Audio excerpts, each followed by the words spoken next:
warahmatullahi wabarakatuh. Waalaikumsalam warahmatullahi wabarakatuh.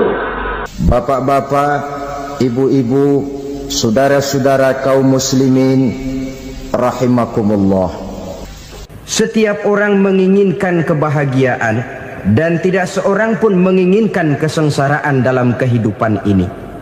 Namun nyatanya tidak setiap orang yang ingin bahagia mengetahui jalan yang harus ditempuhnya untuk sampai kepada kebahagiaan itu. Maka pada kesempatan pertemuan kali ini saya ingin menyampaikan sebuah hadis dari junjungan kita baginda Nabi besar Muhammad sallallahu alaihi wasallam yang termuat dalam kitab Mukhtarul Ahadits An-Nabawiyah, di mana beliau bersabda, arba'un min sa'adatil mar'i. Ada 4 perkara yang merupakan tanda dari orang bahagia. Saya mau tanya, di antara saudara-saudara yang hadir di sini, apa ada yang kepengen jadi orang sengsara? Seluruhnya tentu ingin mendapatkan kebahagiaan. Maka menurut resep dari Nabi kita, tanda orang bahagia itu 4. Jadi kalau saudara ingin bahagia harus mempunyai 4 perkara ini. Yang pertama, orang bahagia itu kata Nabi, darun wasi'un. Punya rumah biar bagus asal gede. Enak ngaturnya daripada sudah punya rumah kecil adanya di pinggir kali, gubuk, kalau hujan bocor, miring lagi, kiamat. Loh, kalau gitu Islam materialis dong. Hadis ini boleh diartikan dengan makna hakiki, arti yang sebenarnya. Boleh diartikan dengan makna majazi, arti kiasan. Kalau dia diartikan dengan arti kias, maka yang dimaksud darun wasi'un ay qalbun wasi'un. Rumah yang luas tidak lain daripada hati yang lapang. Karena di situ kunci kebahagiaan yang sebenarnya. Walaupun kita cuma tinggal di petak berukuran 2 kali 3 meter, kalau hati kita luas-luas rasanya rumah itu. Tapi biar rumah kita halamannya saja puluhan ribu hektar, ada kolam renangnya, kamar tidurnya tidak lagi terhitung. Kalau hati yang menempati rumah itu sempit, maka akan terasa sempit jugalah rumah itu. Tempat bergantungnya tidak lain adalah hati. Marilah kita mencoba melihat berbagai pandangan orang tentang bahagia ini. Ada orang menyangka bahwa bahagia itu kalau dia mendapatkan harta yang sebanyak-banyaknya. Siapa yang banyak harta, dialah raja. Apa yang dia mau, seluruhnya bisa dibeli. Keamanannya, dia bisa menyewa petugas. Seluruh fasilitas untuk menyenangkan kehidupannya bisa dibeli. Pendeknya, hartalah segala-galanya dalam kehidupan. Sampai ada pepatah mengatakan, innad darahima fil amakini kulliha taksur rijala mahabatan wa jalala. Sesungguhnya harta, dinar, dirham, uang di mana-mana selalu bikin hebat orang yang memilikinya. Coba lihat, orang yang punya duit sama yang enggak punya duit, jangan gaya hidupnya, gaya jalannya aja lain. Wahia lisanun liman arada fasahatan, wahia silahun liman arada qitala. Uang adalah senjata yang paling ampuh bagi orang yang mau pergi perang, dan lidah yang paling fasih bagi orang yang mau bicara. Kalau bicara dengan lidah macet, cobalah bicara dengan harta, lancar. Sampai ada pepatah demikian, segalanya bisa diatur dengan harta. Maka di kalangan orang yang berpandangan semacam itu, seluruh kegiatan hidupnya hanya terfokus kepada bagaimana mengumpulkan harta yang sebanyak-banyaknya. Tidak peduli halal haram, tidak kenal sore pagi siang dan malam, tidak sempat sujud, jauh dari agama, jauh dari kehidupan yang bersifat ruhaniyah, jauh dari Allah dan sebagainya. sampai dalam Al-Quran dikelompokkan dalam kelompok yang dinamakan lumazah. Allazi jama'a malahu wa 'addadah yahsabu anna malahu akhladah. Mereka mengumpul-ngumpulkan harta sebanyak-banyaknya dan menyangka bahwa harta yang banyak itu dapat mengekalkan hidupnya, mengekalkan kekayaannya, mengekalkan kebahagiaannya. Saudara hadirin yang berbahagia, kalau pandangan hidup ini benar, artinya kalau harta memang merupakan satu-satunya hal yang dapat membuat orang bahagia, tentu di rumah mewah tidak akan pernah ada tangis derita. Tentu di satu tempat di mana fasilitas hidup serba menunjang tidak ada yang namanya penderitaan. Tapi suka dan duka, sedih dan gembira, senyum dan tawa adalah milik setiap orang, baik dia punya harta maupun dia tidak punya harta. Nyatalah bahwa harta semata-mata bukan merupakan jaminan bahwa orang akan bahagia, walaupun tanpa harta orang sulit untuk bahagia. Saya mau cerita, ada orang super kaya, namanya Aristotle Onesius, raja tanker Yunani. Dia punya kapal tanker saja konon sampai 11 banyaknya. Punya perusahaan penerbangan yang disebut Olympic Airlines. Punya hotel di berbagai kota besar di dunia ini, sejak dari New York, London, Paris, Rome dan sebagainya. Bahkan punya pulau yang dia namakan Pulau Scorpio. Ini kan namanya sudah kaya nggak tanggung-tanggung, punya pulau.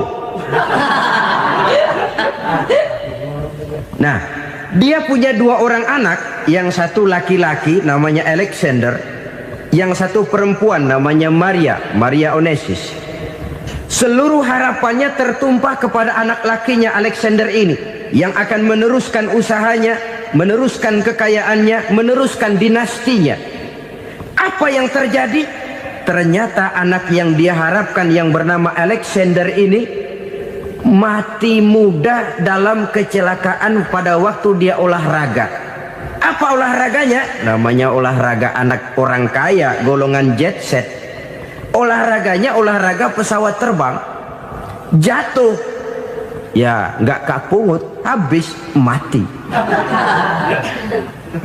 Tinggal satu anak perempuannya, Maria Onesius. Tapi anak perempuan ini juga malah urakan. Terakhir dia pacaran, bahkan kemudian kawin sama orang Rusia. Rupanya Aristotle Onesius ini broken. Kekayaannya yang berlimpah ruah, perusahaannya yang begitu banyak, siapa yang akan meneruskan? Siapa yang akan menggantikan? Sampai kemudian dia mengurung diri di Pulau Scorpio dan mati di sana secara mengenaskan. Seorang multi jutawan, seorang yang super kaya, mati menyendiri di pulau sepi. Ibarat kata pepatah, anak ayam mati di lumbung. Bukan kekurangan makanan, keurugan makanan. Begitu kehidupan Aristotle Onesius. Dan banyak orang-orang yang sudah demikian kaya sampai dibingungkan oleh kekayaannya sendiri. Telusurilah kehidupan David Rockefeller misalnya, Henry Ford misalnya, Adnan Khashoggi misalnya. Multi jutawan yang kadang-kadang dibuat keder oleh kekayaannya sendiri. Pantas ketika Imam Ali ditawarkan orang, "Ya Ali, kalau kepadamu disuruh pilih ilmu atau harta, kau pilih mana?" Ya jelas pilih ilmu dong. Kenapa? Pertama, ilmu kalau kita berikan kepada orang lain tambah. Tapi harta kalau kita berikan kepada orang lain kurang. Saudara punya uang 10.000, dibagi orang 5.000, jelas uang saudara berkurang. Tapi saudara punya ilmu, diberikan kepada orang lain bisa, saudara pun makin mantep. Tidak lantas jadi bodoh karena ngajarin orang. Saudara bisa Fatihah lalu mengajarkan orang Fatihah, orang bisa, saudara pun makin hafal. Tidak lantas setelah diajarin orang ilmunya hilang. Begitu datang dia minta orang, "Tolong ajarin saya Fatihah," udah habis, nggak ada.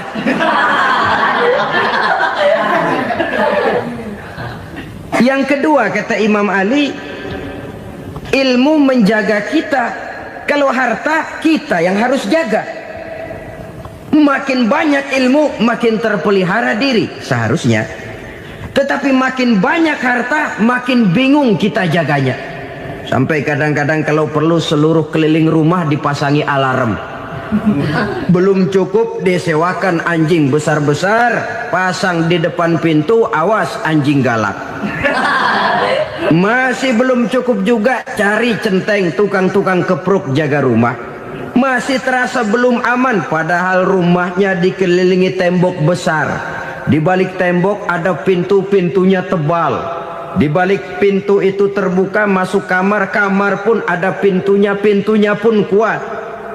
Masuk ke dalam kamar ada lemari, lemarinya pun pintunya kuat, dikunci, kuncinya pun kuat. Tapi terhadap seluruhnya yang timbul cuma sekedar was-was saja. Kesimpulannya sekali lagi, tanpa harta orang memang sulit untuk bahagia. Tapi harta semata-mata tidak merupakan jaminan orang akan bahagia. Dengan hati yang luas, itu modal utama untuk mencapai kebahagiaan hidup. Orang yang hatinya luas, saudara-saudara, punya hati yang lapang, melihat kenyataan hidup ini, dia bersyukur senantiasa kepada Allah. Lantas tidak timbul hasud dan iri hatinya. Oleh karena itu jiwanya selalu lapang. Kalau tidak, cupik hati namanya, dangkal pandangan, tidak senang melihat orang lain dapat nikmat, dan itu sering dijadikan contoh. Kalau orang yang lapang dada, dia lihat tetangganya beli TV baru, dia berkata, alhamdulillah ya, tetangga kita beli TV, mudah-mudahan kita bisa ikut nonton. Lapang dadanya. Tapi orang yang sempit hati, lihat tetangga beli televisi, meriang. Enggak diapa-apain, meriang. Besoknya dengar tetangga beli motor, makin sakit, ke rumah sakit. Lalu di rumah sakit dengar tetangganya beli mobil, mati. Disiksa oleh perasaannya sendiri. Orang kalau hati sudah sempit dalam hidup, kemanapun dia pergi, sempit rasanya medan kehidupannya. Kemudian kita melihat juga ada orang yang menilai bahwa bahagia itu katanya kalau punya kedudukan yang tinggi, pangkat yang agung, wibawa yang besar. Mungkin betul, tapi mungkin juga tidak. Bergantung kepada hati orang yang punya pangkat itu. Sama dengan harta tadi. Harta akan membawa bahagia kalau dia jatuh ke tangan orang yang berhati lapang. Tapi harta akan jadi bencana kalau jatuh ke tangan hati orang yang sempit. Pangkat akan membawa bahaya kalau jatuh di tangan hati orang yang sempit. Lebih dari itu, kenyataan mengajarkan kepada kita bahwa ternyata pangkat dan jabatan tidak selamanya memberikan kebahagiaan dalam kehidupan. Bahkan resikonya kelewat besar. Beberapa bukti kita bisa ambil dari para pemimpin dunia yang menjadi korban lantaran pangkat dan jabatan yang disandangnya. Saudara ingat Presiden Abraham Lincoln dan John Kennedy dari Amerika? Dibunuh orang. Park Chung-hee dari Korea Selatan, Ziaur Rahman dari Bangladesh, Anwar Sadat dari Mesir, terakhir Indira Gandhi dari India, menjadi korban dari pangkat dan jabatan yang disandangnya dari orang-orang yang tidak senang dia memegang jabatan itu. Dia akan mudah mengundang bencana. Sehingga pantas kalau seorang presiden terkemuka Amerika, Harry Truman namanya, dia mengatakan jabatan presiden itu, kata dia, seperti orang nunggang macan, naik macan. Harus kita taiki, kalau enggak dia bakal nerekam kita, ngeri katanya. Adapun orang yang hatinya lapang, kalau dia menerima pangkat dan jabatan, dianggapnya itu satu kesempatan untuk berbuat baik. Tapi orang yang berhati sempit, menerima pangkat dan jabatan, bukan kadang-kadang menerima, malah berusaha setengah mati mencapai dengan segala cara. Kalau perlu jilat atas, jilat atas. Jadi golongan sumuhun dawuh. Jadi kelompok kulon nuwun. Yes sir. Yang kerjanya cuma oke bos. Kalau perlu jilat atas, jilat atas. Kalau perlu injak yang bawah, injak yang bawah. Perlu sikut kiri kanan, sikut kiri kanan. Yang penting pangkat dapat, jabatan dapat. Orang yang semacam ini, kalau sudah mempunyai pangkat dan jabatan, biasanya dia tidak menganggap itu sebagai amanah, tidak menganggap sebagai kesempatan berbuat baik, tapi malah kesempatan untuk memperturutkan hawa nafsunya yang dilatar belakangi oleh kesempitan hatinya tadi.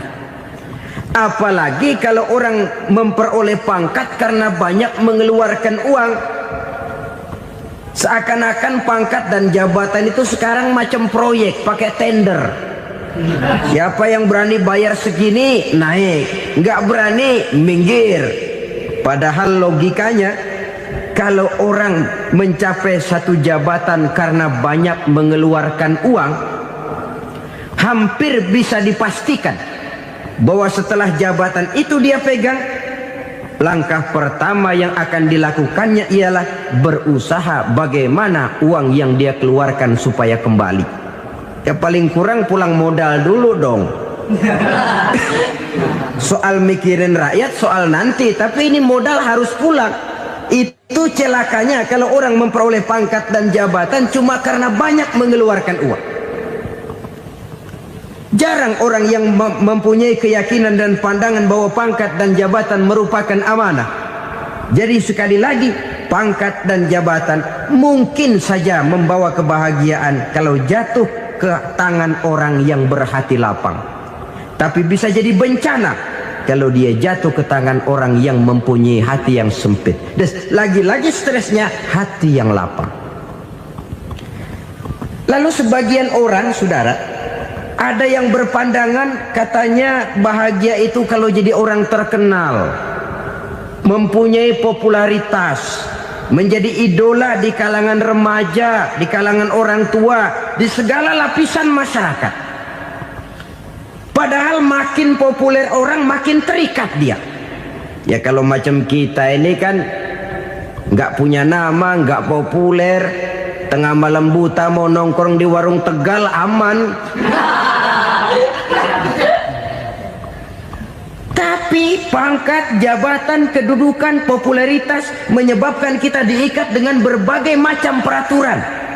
Cuma mandi sama ke WC saja yang nggak dikawal.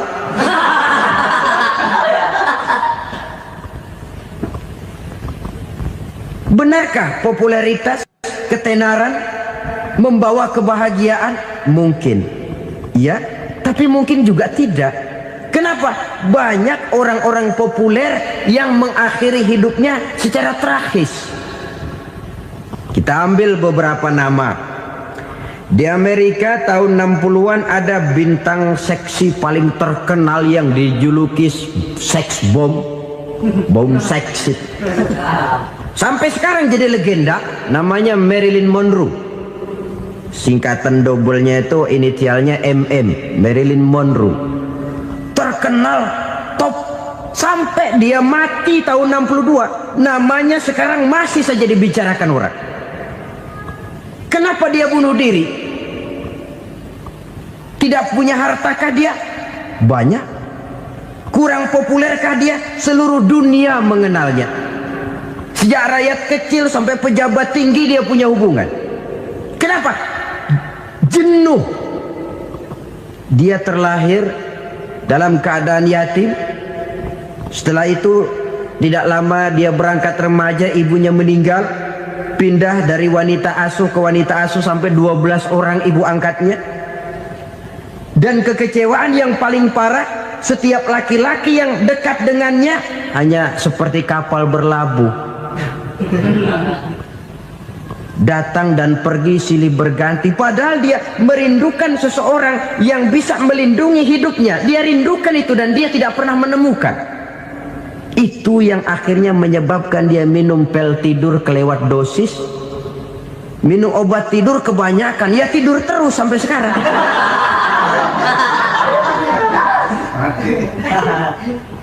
Dia mengakui, saya telah memiliki ketenaran, tapi saya tidak pernah hidup dalam ketenaran itu. Saya pandai main sandiwara, tapi saya ingin hidup dalam alam yang real sebagaimana umumnya orang. Itu yang dia rindukan. Menyusul jejak yang namanya Marilyn Monroe ini, Billie Holiday, saudara kenal tentu, di rumah sakit dirawat. Dia juga minum obat overdosis, mati lagi. Jimi Hendrix minum obat tidur overdosis kelewat batas, mati lagi. Lalu yang menghanyutkan diri di danau, Janis Joplin dan Brian Jones. Ini orang-orang populer, orang-orang terkemuka yang mengakhiri hidup secara tragis, bukan karena tidak terkenal, mungkin karena sudah saking terkenalnya. Contoh paling belakangan, Bruce Lee. Wah, ini tukang-tukang kepruk tentu kenal siapa dia. Sampai sekarang pun tabir kematiannya masih merupakan misteri. Dan yang masih hidup juga menunjukkan gejala yang aneh. Michael Jackson, rumahnya di Beverly Hills itu dijaga sedemikian rupa, dan dia selalu curiga kepada setiap makanan harus steril, bersih dari segala macam kimia. Kemana dia pergi, itu tukang-tukang kepruk sudah selalu menjaga dan mengawal, dan dia seakan takut menunjukkan mukanya yang asli. Hingga kalau tampil ke tengah di luar show, dia kadang memakai pakaian yang tidak menunjukkan dia yang sebenarnya, takut dikenali orang. Ternyata popularitas sering jadi momok yang meracuni kehidupan manusia. Oleh karena itu, benarlah junjungan kita pada saat beliau mengajarkan orang akan bahagia kalau dia mempunyai hati yang lapang. Nah, sekarang masalahnya untuk mendapatkan hati yang lapang, caranya bagaimana? Kita kembali kepada konsep Quran. Allah mengajarkan, ala inna bidzikrillahi tatmainnul qulub. Ketahuilah bahwa dengan banyak mengingat Allah, hati akan tenang, jiwa akan lapang. Dengan kata lain, dekat dengan agama, merasakan kehadiran Allah dekat dalam hidup. Itu muara pertama untuk mencapai hati yang lapang. Ala inna bizikrillahi tatmainnul qulub. Jangan macam orang sekarang ingin mendapatkan ketenangan lalu tapak di puncak gunung, di gua-gua, di tempat sepi. Iyalah kalau nggak ada ular. Kalau tergigit ular berbisa, ketenangan belum, mati jelas itu. Islam positif untuk mendapatkan ketenangan. Ala inna bizikrillahi tatmainnul qulubi. Bahwa ketahuilah bahwa dengan banyak mengingat Allah, hati akan tenang, jiwa akan lapang, nuansa pikiran akan luas. Karena yang namanya bahagia ada dimanapun manusia berada. Di kampung ada bahagia, di kota ada bahagia. Di ngarai, di lembah, di gunung, di hutan, di lautan, di angkasa luar, dimanapun bahagia itu ada kalau kita bermodalkan hati yang lapang ini. Dan hati akan lapang kalau kita dekat dengan agama. Dekat dengan harta buat sementara hati mungkin tenang, tapi ketenangan yang relatif dan temporer. Apalagi orang tiap kali tambah harta, tiap kali tambah rencana. Itu wajar. Mungkin sebelumnya saudara berpikir, kalau punya duit 5.000 enak nih. Begitu punya duit 5.000, aduh sayang kalau 10.000 aja. Tiap kali tambah harta, tiap kali lain rencana. Makin banyak rencana, makin menjauhkan kita dari yang namanya ketenangan. Padahal ketenangan merupakan unsur utama untuk mencapai bahagia. Dan ketenangan itu bermuara dalam hati manusia. Tengoklah kehidupan ini. Orang yang banyak harta dengan orang miskin, berbedakah rasa sakit yang mereka tanggungkan? Rasanya tidak. Walaupun si kaya tidur di kasur empuk berselimutkan sutra mahal, sementara si miskin meringkuk di balai bambu yang keras dan kasar. Apabila maut datang, dia juga tidak pernah pilih bulu. Maut datang menjemput si kaya di singgasana keemasannya, dikelilingi oleh para pengasuh, dayang dan inang serta para pengawal. Dan maut pun datang menjemput si miskin papa, sehingga ia tergelepar di tepian jalan. Kedua-duanya bernama mati. Kalau nyata bahwa sakit yang ditanggung si kaya tidak beda dengan sakit yang ditanggung si miskin, bukan harta semata yang membuat orang bahagia. Hati yang tenang, jiwa yang lapang penuh kedamaian, karena banyak berzikir dan mengingat Allah, itu merupakan modal utama untuk mencapai sesuatu yang bernama bahagia.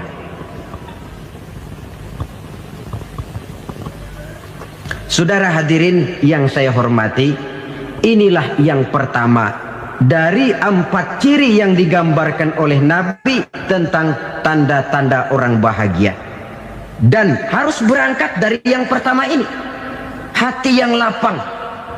Ini yang harus kita miliki lebih dahulu, baru nanti akan menyusul kepada poin yang ketiga, kedua, dan selanjutnya. Sebab kalau hati sudah terisi dengan jiwa yang lapang, seluruh persoalan insya Allah akan bisa kita atasi dengan sebagaimana mestinya. Yang kedua sekarang, tanda orang bahagia menurut baginda Nabi, markabun syariah. Orang bahagia itu, kata beliau, punya kendaraan biar cepat asal lancar. Artinya kemana dia mau pergi mudah. Apa maksud hadis ini? Kalau kita kaji lebih dalam, kendaraan itu kan alat transportasi. Transportasi tidak lain adalah usaha memudahkan komunikasi. Pindah dari situ kepada teori bahwa manusia adalah zon political, makhluk bermasyarakat yang tidak bisa memenuhi kebutuhan hidupnya secara sendirian. Kita memerlukan keberadaan orang lain dalam kehidupan ini. Untuk memakai baju saja kita sudah perlukan petani yang tanam kapas, pabrik yang memintal kapas jadi benang, pabrik yang menenun benang jadi kain, sampai kepada mesin jahit, sampai kepada tukang jahit. Itu cuma untuk memakai pakaian saja. Tidak seorang pun di antara kita yang sanggup memenuhi kebutuhan hidupnya secara sendiri. Kita perlu orang lain. Maka kebebasan dalam arti mutlak, kebebasan tanpa batas, itu tidak mungkin ada dalam kehidupan. Karena kita mengadakan yang disebut interaksi sosial. Setiap kegiatan kita tentu melibatkan orang lain. Menurut kita barangkali kita bebas jalan di jalan raya semaunya, tapi orang lain berkendaraan pun merasa bahwa ini ada juga jalan haknya, dan begitu selanjutnya. Oleh karena itu, maksud dari kendaraan yang cepat ini adalah khulata'uhu ma'as solihin. Lingkungan pergaulannya terdiri dari orang-orang soleh. Pergaulannya luas. Kemana dia pergi ada temannya. Kesulitannya ada tempat dia cerita. Dan kesulitan kalau sudah diceritakan kepada orang lain, taruh kata orang itu tidak bisa menolong, namun menceritakannya kepada orang yang kita percayai, kan paling kurang sudah mengurangi beban jiwa, mengurangi tanggungan batin, merasa masih ada tempat kita cerita. Maka lebih baik orang awam yang mau bergaul ketimbang orang setengah alim tapi ngunci pintu. Sebab nantinya akan timbul sikap picik, cupik pandangan, dan tidak luas menghadapi kenyataan dalam kehidupan ini. Namun yang harus kita garis bawahi, pergaulan memang mesti luas. Namun jangan sekali-kali lupa bahwa pergaulan sangat besar pengaruhnya dalam ikut membentuk kepribadian manusia. Sehari-hari bisa kita bilang, kalau kita dekat sama tukang minyak wangi, sekalipun nggak dibagi minyaknya, baunya tentu dapat. Betul? Tapi dekat sama tukang elas, walaupun nggak kena apinya, asapnya mesti kena. Kalau Syauqi mengatakan lebih jelas lagi, man asyaral asrafa asa musyarrafan wa muasyiral anzali ghairu musyarrafin. Awalam taral jildal hakira muqabbalan bisagri lamma sara jildal mushaf. Siapa yang bergaul dengan orang mulia, dia bakal ikut menjadi mulia. Tapi siapa yang berteman dengan orang hina, dia tidak bakal ikut menjadi mulia. Tidakkah kau lihat, kata Syauqi, kulit kambing yang hina pun dicium orang ketika menjadi kantong Quran. Kulit kambing hina, kalau dia sendirian gak ada yang mau cium. Tapi begitu dia bergaul dengan Quran, menjadi kantong Quran, dipakein minyak wangi, ditaruh di tempat yang tinggi, mau diambil dicium dulu, dibawa dengan penuh hormat dan hati-hati. Kulit kambing yang hina lantaran berteman dengan Quran, numpang mujur. Tapi coba lihat kalau kulit kambing berteman dengan kayu, jadi beduk, habis. Zohor dikemplang, asar dipukul. Itu pun sedikit saja, cuma salah milih teman. Yang temannya Quran dihormati orang, yang temannya kayu lantaran jadi beduk, gelap-gelap subuh orang udah kemplangi.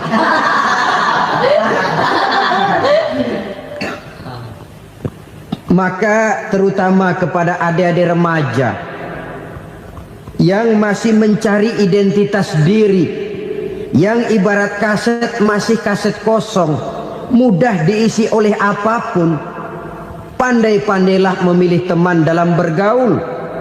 Karena banyak orang yang tadinya baik-baik, ketika terseret dalam pergaulan dengan orang yang tidak baik, kebaikannya menjadi lentur dan luntur. Tapi berapa banyak bajingan-bajingan tengik, orang-orang yang berlumur noda dan dosa, tiap hari melakukan maksiat, namun bergaul dengan orang yang baik-baik, pada akhirnya sedikit demi sedikit beringsut dan berangsur dia terbiasa mengikuti kebaikan-kebaikan. Saya tekankan ini kepada remaja karena mereka masih mencari identitas diri. Apa yang mereka lihat mereka mau, apa yang mereka dengar mereka ingin tahu.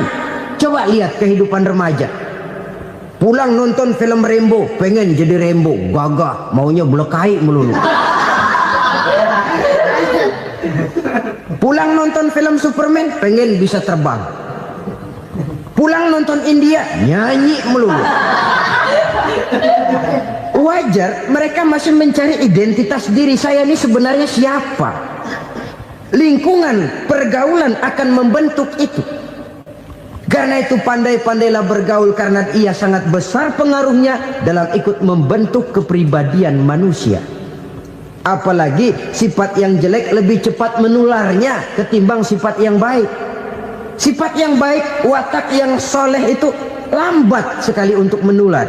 Tapi yang tidak baik, kan prosesnya mah kalau remaja biasanya mula-mula dengar. Karena dengar lalu pengen tahu. Karena pengen tahu lalu ngeliatin. Begitu ngeliatin kan pengen nyobain. Setelah nyobain ketagihan. Nah, ini prosesnya. Yang namanya ganja, morfin, narkotik, awalnya kan begitu. Mula-mula denger, katanya kalau sudah fly to the sky, sudah melayang ke langit, katanya disitulah puncak kebahagiaan. Mulanya cuma denger. Karena denger pengen tahu. Karena pengen tahu lalu ngeliat, kumpul sama orang yang suka ngeganja. Setelah ngeliat, nah pengen ngerasain.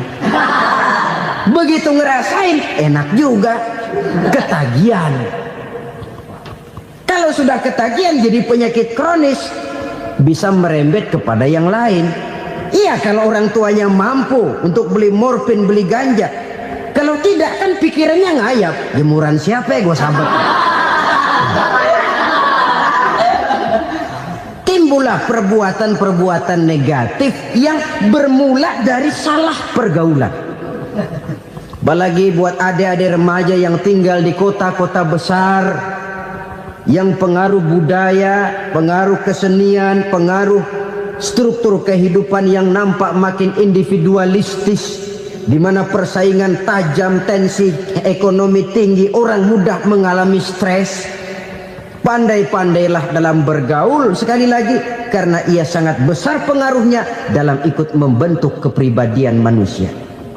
Orang bahagia punya kendaraan yang cepat. Artinya punya pergaulan yang luas dan lingkungan pergaulannya terdiri dari orang-orang yang soleh. Kemana dia pergi ada teman, kesulitannya ada tempat dia cerita. Tapi kalau sudah menyendiri, hidup sendiri, kesulitan dipikiri sendiri, bisa mati belum waktunya. Tidak ada tempat berbagi rasa, tidak ada tempat bercerita, tidak ada tempat mengurangi beban dalam kehidupan. Pantas betul kalau Islam sangat menggalakkan dan menganjurkan orang kalau sudah sampai waktunya itu untuk melangsungkan nikah. Kata Nabi, ya ma'syaras syabab man istata'a minkumul ba'at falyatazawwaj. Hai para pemuda, kalau sudah mampu memberi nafkah, kawinlah, nikahlah kamu. Kenapa? Sudah ada teman hidup, tempat berbagi rasa. Kesulitan kalau ada tempat cerita akan lebih ringan ketimbang kita telan sendiri, walaupun bobot kesulitannya sama beratnya. Saudara-saudara kaum muslimin rahimakumullah, inilah ciri yang kedua, punya kendaraan biar cepat asal lancar. Kemana kita mau pergi gampang. Dengan kata lain, setelah hati yang luas, pergaulan yang luas. Dua.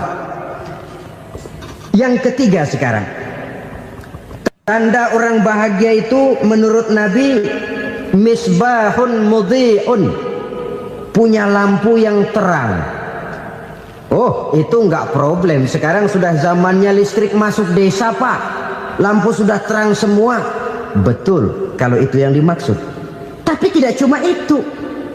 Karena lampu yang dimaksud di sini, lampu yang akan menerangi seluruh perjalanan hidup. Dan perjalanan hidup itu sudah dimulai sejak kita terlahir ke alam ini sampai masuk ke alam barzah, kumpul di padang mahsyar sampai ke akhirat. Lampu yang menerangi itu yang diperlukan.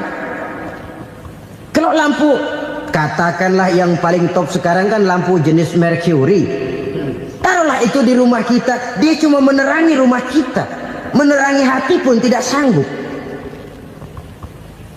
Bila kita masuk ke alam barzah, alam kubur, sanggupkah si Mercury yang begitu terang menerangi alam barzah kita? Tidak sanggup lagi. Sanggupkah lampu yang ratusan watt, bahkan puluhan ribu watt menerangi kehidupan di padang mahsyar? Tidak akan sanggup lagi. Kalau demikian, yang dimaksud lampu yang terang di sini apa? Tidak lain amal soleh, kebajikan yang kita lakukan dalam hidup. Itu yang akan jadi lampu penerang. Di dunia nama kita akan terang. Jasad kita boleh hancur terkubur tanah, tapi nama kita akan dikenang orang. Begitulah kalau orang meninggalkan kebajikan dalam hidup seperti sekarang. Ribuan orang tiap saat berziarah ke kubur Imam Syafi'i, ke kubur Imam Malik, ke kubur Imam Ghazali, ke kubur orang yang baik-baik, orang yang soleh-soleh. Kebajikannya yang ditinggalkan, yang mengukir namanya dengan tinta emas. Sehingga saudara sudah terbaring di alam kubur, orang lewat, Allah, ini kuburannya Fulan bin Fulan, dulu ini kebaikannya Masya Allah, saya ikut merasakan. Mari kita mampir sebentar, kita Fatihah. Mohon disampaikan Allah pahalanya kepada almarhum. Al-Fatihah. Itu kalau orang baik-baik. Lalu saudara tanya, Pak, orang mati dikirimin Fatihah apa nyampe pahalanya? Saya jawab, kalau saudara nggak percaya, mati dulu dah. Nanti saya Fatihain, tungguin di sana. Umpama nggak sampai, balik lagi kemari. Sekarang ini kan maunya otak-otakan saja. Kalau nggak masuk otak, nggak percaya. Padahal alam gaib itu nggak bisa diotak-otakin. Sama saja dengan saudara pernah dengar cerita kapal tanpa emas tenggelam kan? Pernah nggak? Di mana? Di laut Masalembo. Begitu ketampo emas tenggelam, ratusan penumpang itu terjun ke laut, dipermainkan gelombang, berjuang menghadapi maut itu. Orang lagi timbul tenggelam di lautan, dihantam ombak, kita tengokin pakai helikopter. Pak, lagi timbul tenggelam ya? Iya, tolongin. Jangan khawatir Pak, nih saya kirim intan Pak, harganya 10 juta. Kira-kira orang yang timbul tenggelam di laut seneng nggak? Tidak. Kan mahal toh intan 10 juta. Kenapa dia nggak senang? Karena intan 10 juta dalam kondisi seperti itu tidak sanggup menyelamatkan dia. Dia akan girang kalau dikirimin ban mobil bekas, dikirimin papan terentang atau bambu. Intan yang 10 juta dia nggak girang. Ban mobil bekas yang 1000 perak, tuh pegang, itu yang dia girang betul. Inilah sebabnya Nabi berkata, mal mayyitu fi qabrihi illa kal ghariqil mutaghawwis. Orang yang meninggal di alam kuburnya seperti orang timbul tenggelam di lautan. Yantaziru da'watan min ahli, menunggu doa dari keluarganya yang masih hidup. Duh, bapak saya sudah meninggal, saya sayang benar sama dia. Kirimin kulkas ke kuburannya Itu sama saja dengan tadi orang tenggelam di lautan dikirimi intan yang harganya 10 juta, tidak sampai. Begitulah kalau kebajikan yang kita tinggalkan dalam hidup, sudah mati pun kubur kita masih diziarahi orang. Tapi kalau jahat yang kita tinggalkan, boro-boro lah orang mau doa lewat dekat kuburan kita juga serem. Tuh bajingan no, dulu mati dipendem di situ tuh. Jangan lewat situ, ntar kesurupan, jangan. Lewat saja orang ngeri. Konon lagi membacakan Fatihah dan mengirimkan doa. Hidup pada hakikatnya adalah kesempatan untuk berbuat baik. Maka sekali kesempatan itu diberikan, manfaatkan dengan sebaiknya. Sebab kesempatan kedua tidak akan pernah ada. Kesempatan berbuat baik di sini, di akhirat sudah pembalasan namanya. Sekali kesempatan itu dicabut, dia tidak akan pernah dikembalikan lagi. Kata Iqbal, hidup tidak mundur ke belakang, Bung. Berhenti diinjak orang, mundur hancur. Tidak ada kata mundur dalam hidup ini. Berhenti diinjak orang, mundur kecebur. Tidak ada kata lain, harus maju dalam kehidupan dalam artian yang positif. Hidup adalah kesempatan untuk mengumpulkan kebajikan yang sebanyak-banyaknya. Di situ nilai daripada manusia. Sekarang ini memang nggak kelihatan kok, orang yang banyak pahala sama yang banyak dosa nggak kelihatan kok. Barangkali kalau habis bikin dosa palanya pada benjol, mungkin orang takut sama dosa. Tapi sekarang sama saja, orang yang banyak dosa dengan yang nggak banyak dosa jalan bareng dari belakang, sama, nggak kelihatan beda. Tapi ada waktunya di mana pahala memegang peranan, di mana dosa diperlihatkan. Sama saja kalau kita bawa mobil siang, lampu kan nggak begitu berfungsi. Apa lalu bilang, alah ini lampu berat-beratin, copot-copotin aja dah. Tidak perlu begitu. Kenapa? Pada satu saat malam senja akan datang. Bila matahari terbenam, senja pun datang, gelap mulai merayap, disitulah baru terasa perlunya lampu. Pahala begitu. Sekarang orang yang nggak ada pahalanya nggak kelihatan dalam kehidupan. Tapi pada satu saat senja kehidupan akan datang. Ajal merenggut nyawa, malam merayap, dan hidup mulai diliputi kegelapan di alam barzah. Dikala itu kalau nggak punya lampu, alangkah malangnya kita. Sebab amal yang baik, kata Nabi, di alam barzah itu akan diciptakan menjadi perempuan yang cantik menemani kita. Amal yang jahat akan menjadi orang yang paling jelek nemenin kita. Sudah di tempat gelap yang nemenin jelek.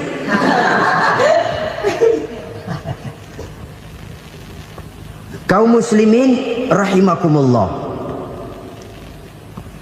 Kalau demikian masalahnya, tergantunglah kita pandai memanfaatkan waktu. Al-waktu kasayf, waktu itu cepat sekali. Yang namanya waktu itu tahu-tahu. Tahu-tahu udah tahun 87. Tahu-tahu udah begitu. Tahu-tahu yang kemarin anak-anak, sekarang udah pada punya anak. Tahu-tahu saja itu. Begitu cepat waktu berlalu. Kalau tidaklah pandai kita memanfaatkannya, akan rugi kita. Nabi bersabda, man kana yaumuhu khairun min amsihi fahuwa rabih.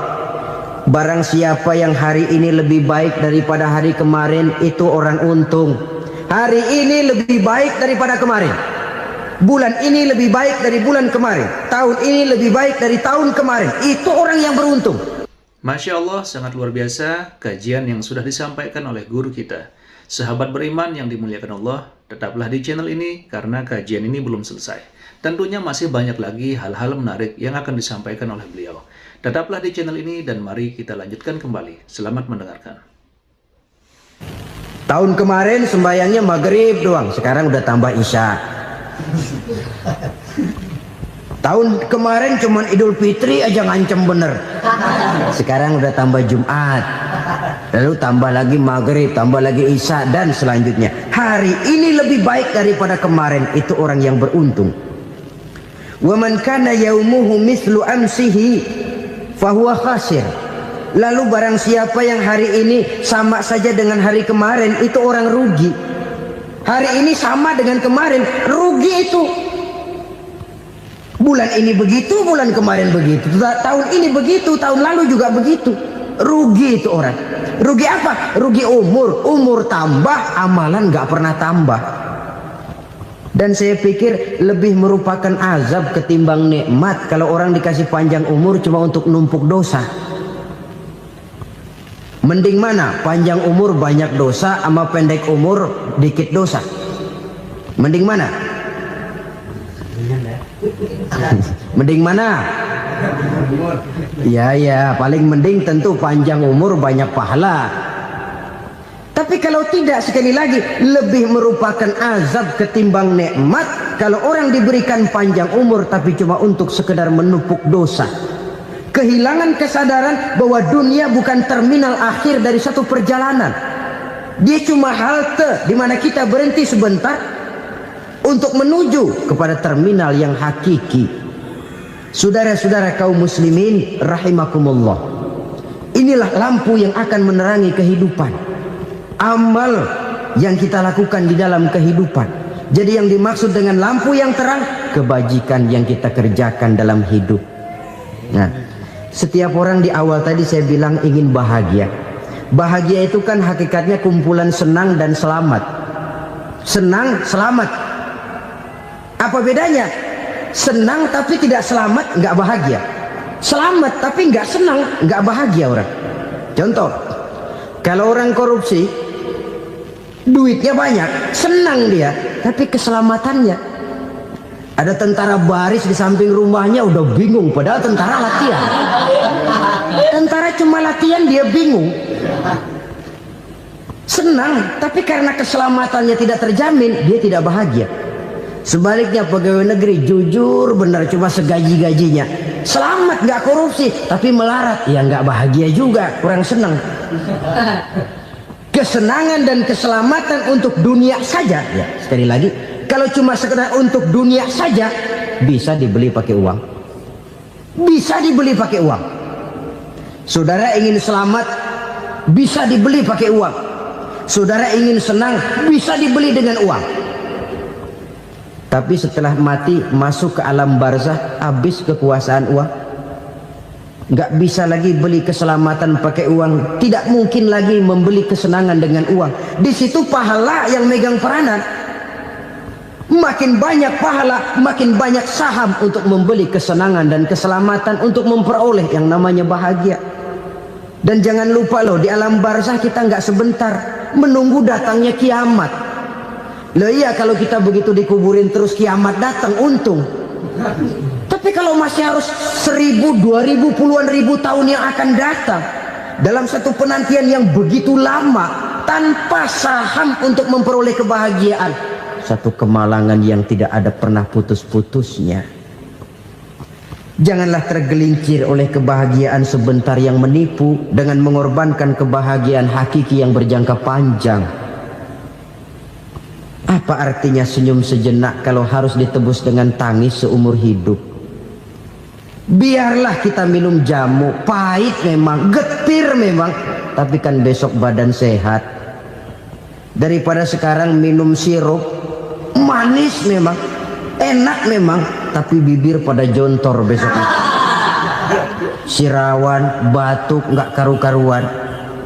Banyak orang tertipu oleh kesenangan yang sebentar, Padahal laisa kullu ma yalma'u zahaban. Belum tentu semua yang berkilat itu emas. Belum tentu semua yang gemerlap itu intan. Karena itu marilah manfaatkan kesempatan yang diberikan Allah ini untuk mengumpulkan kebajikan yang sebanyak-banyaknya. Yang terakhir sekarang, yang keempat, tanda orang bahagia kata Nabi. Zaujatun salihah. Orang bahagia itu tanda yang keempat kata Nabi, punya istri biar cakep asal taat. Sudah surga itu sudah. Cakep taat. Istri kayak gitu, kalau belum mati jangan dikuburin dulu. Sudah cakep taat lagi. Tapi kadang-kadang enggak, udah jelek ngadat melulu. Apa yang mau dipilih? Sebab itu Quran mengatakan istri pakaian untuk suami, suami pakaian untuk istri. Kenapa suami istri diibaratkan pakaian? Alangkah tingginya gaya bahasa Quran ini. Suami istri teman hidup, hidup perjalanan panjang. Sejak kita dalam rahim sudah ada hidup kan di sini. Sampai ke alam dunia, masuk ke alam barzah, kumpul di padang mahsyar, sampai menuju akhirat, itu perjalanan hidup. Carilah istri atau suami teman hidup yang membawa manfaat tidak hanya kehidupan di dunia ini, sampai di alam barzah, sampai di padang mahsyar. Suaminya mungkin meninggal lebih dulu atau istrinya mungkin meninggal lebih dulu, tapi suami atau istri yang masih hidup berbuat kebajikan.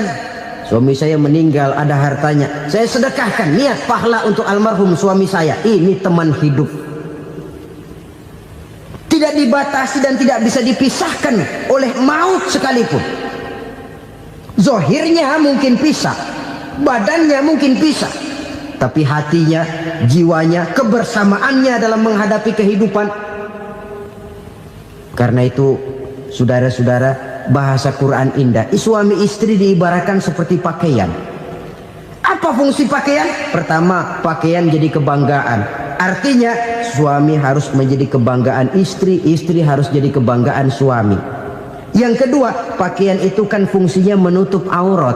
Artinya sesama suami istri harus saling menjaga kekurangan masing-masing. Jangan malah sesama suami istri saling membongkar rahasia dan aibnya sendiri-sendiri. Istrinya diceritain jeleknya di mana-mana, atau suaminya dibongkar rahasianya di pasar umum. Itu sudah tidak lagi berfungsi sebagai pakaian. Kenapa semua ini diperlukan? Karena kita menyadari bangsa yang baik terdiri dari masyarakat yang baik. Masyarakat yang baik merupakan susunan dari warga yang baik. Warga yang baik adalah terdiri dari rumah tangga yang baik. Dan rumah tangga yang baik merupakan susunan dari pribadi yang baik. Dari situ langkah dimulai. Membangun satu bangsa yang baik diawali dengan membangun rumah tangga yang baik, dengan menciptakan pribadi-pribadi yang baik. Sehingga dari sini diharapkan berkembanglah nilai-nilai kebaikan. Orang akan bahagia mempunyai istri yang soleh. Kenapa? Tidak ada seorang suami bisa sukses jadi apapun dia, apapun profesinya. Dokterkah, kiaikah, mubalikah, petanikah, pengusahakah, pejabat tinggikah, tidak ada seorang suami yang bisa sukses tanpa peran serta istrinya. Walaupun memang peranan itu tidak begitu kelihatan, tapi sangat menentukan. Karena itu, saudara hadirin yang saya hormati, Islam sangat menghargai kaum wanita, memberikan kedudukan yang tinggi sepanjang tidak mematikan kodrat kewanitaannya. Nah, kalau sudah kesuksesan ini diawali dari rumah tangga, karier di masyarakat mudah untuk dikejar. Tapi keberantakan di rumah tangga merupakan kegagalan pertama di tempat lain. Nah, inilah saja yang dapat Al-Fakir sampaikan pada pertemuan kali ini. Alhamdulillahirrabbilalamin, demikianlah kajian penuh ilmu, hikmah, dan manfaat yang sudah kita dengarkan bersama dari guru kita. Semoga kajian yang beliau sampaikan kepada kita semua menjadi ilmu yang bermanfaat dalam kehidupan kita sehari-hari. Sahabat beriman yang dimuliakan Allah, terima kasih banyak sudah menyimak kajian ini sampai selesai. Doa dan harapan saya, semoga sahabat semua selalu diberikan kesehatan, dimudahkan segala urusannya, dan dilancarkan rezekinya. Amin ya Rabbal Alamin. Demikian yang dapat saya bagikan, kurang lebihnya mohon maaf. Sampai bertemu lagi di kajian berikutnya. Wabillahi taufiq wal hidayah, waridho wal inayah. Wassalamualaikum warahmatullahi wabarakatuh. Setelah kita mendengarkan bersama kajian yang sangat luar biasa dari guru kita, sekarang mari kita lanjutkan aktivitas kita masing-masing. Semoga kajian yang beliau sampaikan kepada kita semua menjadi ilmu yang bermanfaat dalam kehidupan kita sehari-hari. Dan semoga kita semua bisa istiqomah dalam mengamalkannya. Amin ya Rabbal Alamin. Selamat beraktivitas buat sahabatku semua dan sukses selalu. Sampai bertemu lagi di video berikutnya. Wassalamualaikum warahmatullahi wabarakatuh. Bismillahirrahmanirrahim. Assalamualaikum warahmatullahi wabarakatuh. Alhamdulillahirrabbilalamin, wassalatu wassalamu ala asyrafil anbiya'i wal mursalin sayyidina Muhammadin wa ala alihi wa sahbihi ajma'in, amma ba'du. Sahabat beriman yang dirahmati Allah, syukur alhamdulillah kita bertemu lagi di channel ini. Pada kesempatan yang berbahagia ini, mari sejenak kita luangkan waktu kita untuk bersama-sama menyimak tausiah yang sangat luar biasa dari guru kita. Tentunya banyak sekali ilmu, hikmah, dan manfaat yang bisa dijadikan pelajaran dalam kehidupan kita sehari-hari. Penasaran siapa beliau? Mari kita simak bersama. Selamat mendengarkan. Assalamualaikum warahmatullahi wabarakatuh. Waalaikumsalam warahmatullahi wabarakatuh. Bapak-bapak, ibu-ibu, saudara-saudara kaum muslimin rahimakumullah. Setiap orang menginginkan kebahagiaan dan tidak seorang pun menginginkan kesengsaraan dalam kehidupan ini. Namun nyatanya tidak setiap orang yang ingin bahagia mengetahui jalan yang harus ditempuhnya untuk sampai kepada kebahagiaan itu. Maka pada kesempatan pertemuan kali ini saya ingin menyampaikan sebuah hadis dari junjungan kita baginda Nabi besar Muhammad sallallahu alaihi wasallam yang termuat dalam kitab Mukhtarul Ahadits An-Nabawiyah, di mana beliau bersabda, arba'un min sa'adatil mar'i. Ada 4 perkara yang merupakan tanda dari orang bahagia. Saya mau tanya, di antara saudara-saudara yang hadir di sini, apa ada yang kepengen jadi orang sengsara? Seluruhnya tentu ingin mendapatkan kebahagiaan. Maka menurut resep dari Nabi kita, tanda orang bahagia itu 4. Jadi kalau saudara ingin bahagia, harus mempunyai 4 perkara ini. Yang pertama, orang bahagia itu kata Nabi, darun wasi'un. Punya rumah biar bagus asal gede. Enak ngaturnya daripada sudah punya rumah kecil adanya di pinggir kali, gubuk, kalau hujan bocor miring lagi, kiamat. Loh, kalau gitu Islam materialis dong. Hadis ini boleh diartikan dengan makna hakiki, arti yang sebenarnya, boleh diartikan dengan makna majazi, arti kiasan. Kalau dia diartikan dengan arti kias, maka yang dimaksud darun wasi'un ay qalbun wasi'un. Rumah yang luas tidak lain daripada hati yang lapang. Karena di situ kunci kebahagiaan yang sebenarnya. Walaupun kita cuma tinggal di petak berukuran 2 kali 3 meter, kalau hati kita luas rasanya rumah itu. Tapi biar rumah kita halamannya saja puluhan ribu hektar, ada kolam renangnya, kamar tidurnya tidak lagi terhitung. Kalau hati yang menempati rumah itu sempit, maka akan terasa sempit jugalah rumah itu. Tempat bergantungnya tidak lain adalah hati. Marilah kita mencoba melihat berbagai pandangan orang tentang bahagia ini. Ada orang menyangka bahwa bahagia itu kalau dia mendapatkan harta yang sebanyak-banyaknya. Siapa yang banyak harta, dialah raja. Apa yang dia mau, seluruhnya bisa dibeli.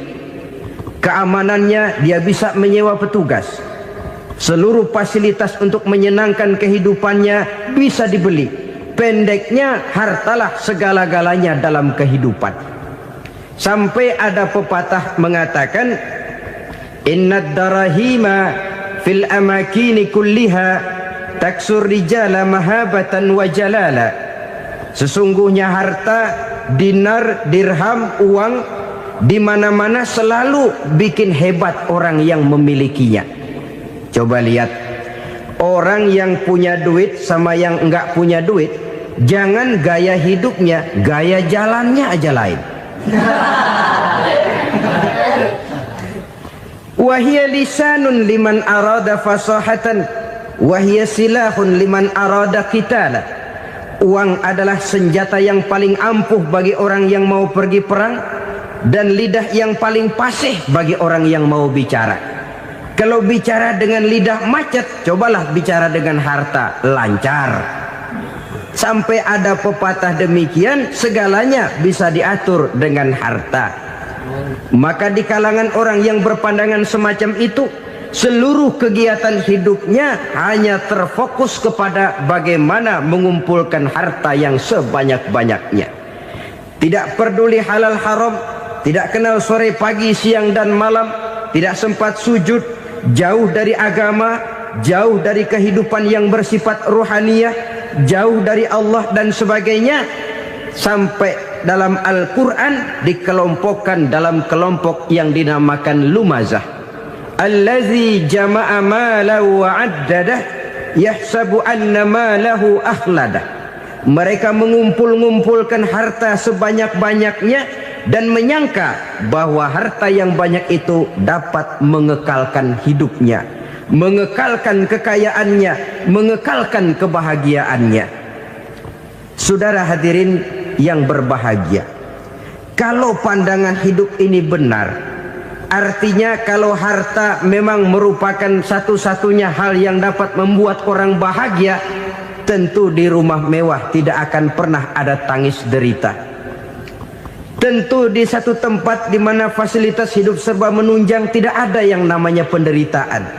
Tapi suka dan duka, sedih dan gembira, senyum dan tawa adalah milik setiap orang, baik dia punya harta maupun dia tidak punya harta. Nyatalah bahwa harta semata-mata bukan merupakan jaminan bahwa orang akan bahagia, walaupun tanpa harta orang sulit untuk bahagia. Saya mau cerita, ada orang super kaya,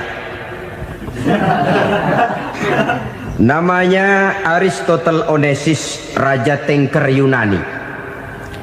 Dia punya kapal tanker saja konon sampai 11 banyaknya. Punya perusahaan penerbangan yang disebut Olympic Airlines. Punya hotel di berbagai kota besar di dunia ini, sejak dari New York, London, Paris, Rome dan sebagainya. Bahkan punya pulau yang dia namakan Pulau Scorpio. Ini kan namanya sudah kaya nggak tanggung-tanggung, punya pulau. Nah, dia punya 2 orang anak, yang satu laki-laki namanya Alexander, yang satu perempuan namanya Maria Onesimus. Seluruh harapannya tertumpah kepada anak lakinya Alexander ini, yang akan meneruskan usahanya, meneruskan kekayaannya, meneruskan dinastinya. Apa yang terjadi?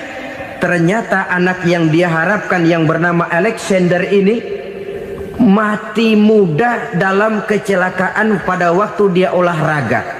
Apa olahraganya? Namanya olahraga anak orang kaya, golongan jet set. Olahraganya olahraga pesawat terbang. Jatuh, ya nggak kapungut, habis mati. Tinggal satu anak perempuannya, Maria Onesimus. Tapi anak perempuan ini juga malah urakan. Terakhir dia pacaran, bahkan kemudian kawin sama orang Rusia. Rupanya Aristotle Onassis ini broken. Kekayaannya yang berlimpah ruah, perusahaannya yang begitu banyak, siapa yang akan meneruskan? Siapa yang akan menggantikan? Sampai kemudian dia mengurung diri di Pulau Scorpio dan mati di sana secara mengenaskan. Seorang multi-jutawan, seorang yang super kaya, mati menyendiri di pulau sepi. Ibarat kata pepatah, anak ayam mati di lumbung. Bukan kekurangan makanan, keurugan makanan. Begitu kehidupan Aristotle Onassis. Dan banyak orang-orang yang sudah demikian kaya sampai dibingungkan oleh kekayaannya sendiri. Telusurilah kehidupan David Rockefeller misalnya, Henry Ford misalnya, Adnan Khashoggi misalnya. Multi jutawan yang kadang-kadang dibuat keder oleh kekayaannya sendiri. Pantas ketika Imam Ali ditawarkan orang, "Ya Ali, kalau kepadamu disuruh pilih ilmu atau harta, kau pilih mana?" Ya jelas pilih ilmu dong. Kenapa? Pertama, ilmu kalau kita berikan kepada orang lain tambah. Tapi harta kalau kita berikan kepada orang lain kurang. Saudara punya uang 10.000, dibagi orang 5.000, jelas uang saudara berkurang. Tapi saudara punya ilmu diberikan kepada orang lain bisa, saudara pun makin mantep. Tidak lantas jadi bodoh karena ngajarin orang. Saudara bisa Fatihah lalu mengajarkan orang Fatihah. Orang bisa, saudara pun makin hafal. Tidak lantas setelah diajarin orang ilmunya hilang. Begitu datang dia minta orang, "Tolong ajarin saya Fatihah." Udah habis, nggak ada.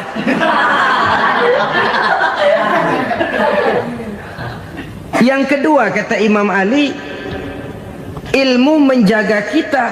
Kalau harta kita yang harus jaga. Makin banyak ilmu makin terpelihara diri seharusnya. Tetapi makin banyak harta makin bingung kita jaganya.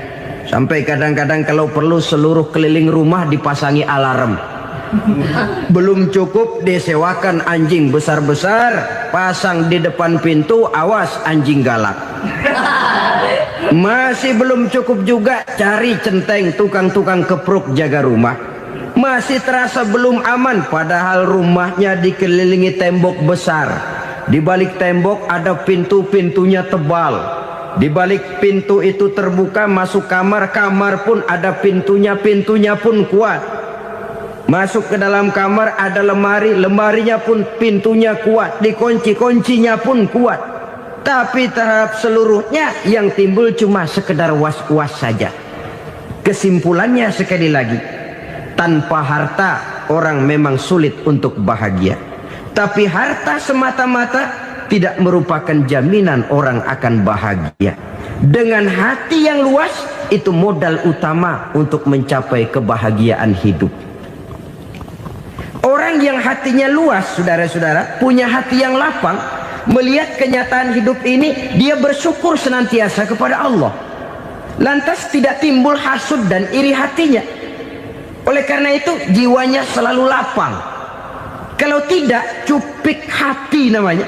Dangkal pandangan, tidak senang melihat orang lain dapat nikmat, dan itu sering dijadikan contoh. Kalau orang yang lapang dada, dia lihat tetangganya beli TV baru, dia berkata, "Alhamdulillah ya, tetangga kita beli TV, mudah-mudahan kita bisa ikut nonton." Lapang dadanya. Tapi orang yang sempit hati, lihat tetangga beli televisi, meriang.